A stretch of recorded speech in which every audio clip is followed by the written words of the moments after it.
2026-27 অর্থ বছরের বাজেটকে স্বাগত জানিয়ে পল্টনের কেন্দ্রীয় কার্যালয় থেকে এই মুহূর্তে ছাত্র দলের স্বাগত মিছিল আমরা দেখতে পাচ্ছি। এই মিছিলটি এই মুহূর্তে বিএনপির কেন্দ্রীয় কার্যালয় থেকে এটি এগিয়ে যাচ্ছে।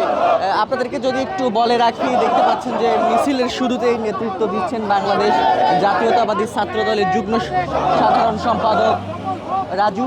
তিনি কিন্তু এই বাজেটকে স্বাগত জানিয়ে যে মিছিল, সে মিছিলে কিন্তু তিনি নেতৃত্ব দিচ্ছেন। এর পাশাপাশি আমরা দেখতে পাচ্ছি এখানে দেখছেন যে নেতা কর্মীরা তারা কিন্তু বাজেটকে স্বাগত জানিয়ে বিভিন্ন স্লোগান দিচ্ছেন এবং বাজেট বাস্তবায়ন সহ বিভিন্নভাবেই তারা স্লোগান দিচ্ছেন, তেমনটি কিন্তু আমরা দেখতে পাচ্ছি।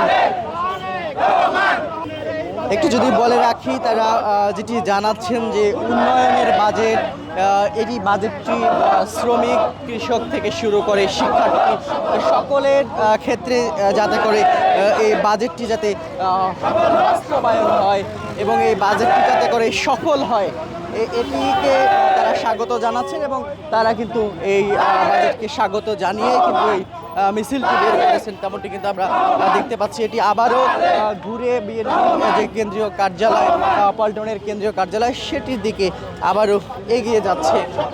আপনারা জানেন যে বাজেট অধিবেশন কিন্তু শুরু হয়েছে এবং যেটি আমরা জানতে পেরেছি বা যেটি জানছি যে 9,38,000 কোটি টাকার বাজেট, সে বাজেটকে স্বাগত জানাচ্ছেন ছাত্র দলের নেতাকর্মীরা, যার কারণে তারা কিন্তু এই মুহূর্তে পল্টন থেকে একটি মিছিল বের করেছেন, স্বাগত মিছিল। বাজেটকে স্বাগত জানিয়ে এই মিছিলটি কিন্তু অনুষ্ঠিত হচ্ছে।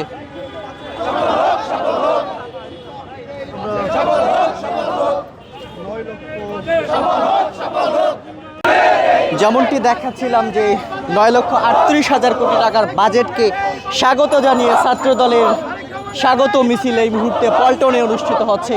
এই স্বাগত মিছিলে ছাত্র দলের নানা স্তরের নেতাকর্মী অংশ নিয়েছেন এবং আমরা দেখতে পাচ্ছি যে মিছিলের সামনে নেতৃত্ব দিচ্ছেন ছাত্র দলের যুগ্ম সাধারণ সম্পাদক রাজু আহমেদ। তিনি কিন্তু এই মুহূর্তে মিছিলের নেতৃত্ব দিচ্ছেন এবং এই মিছিলটি আবারও বিভিন্ন জায়গা ঘুরে বিএনপির যে কেন্দ্রীয় কার্যালয়, সে কেন্দ্রীয় কার্যালয়ে এসে এটি কিন্তু শেষ হচ্ছে, তেমনটি কিন্তু আমরা দেখতে পাচ্ছি। যেমনটি বলছিলাম যে 9,38,000 কোটি টাকার যে বাজেট 2026-27 অর্থ বছরের জন্য বাজেট যেটি অনুমোদন হয়েছে, সেটিকে স্বাগত জানিয়েই কিন্তু আজকের এই মিছিলটি ছিল ছাত্র দলের।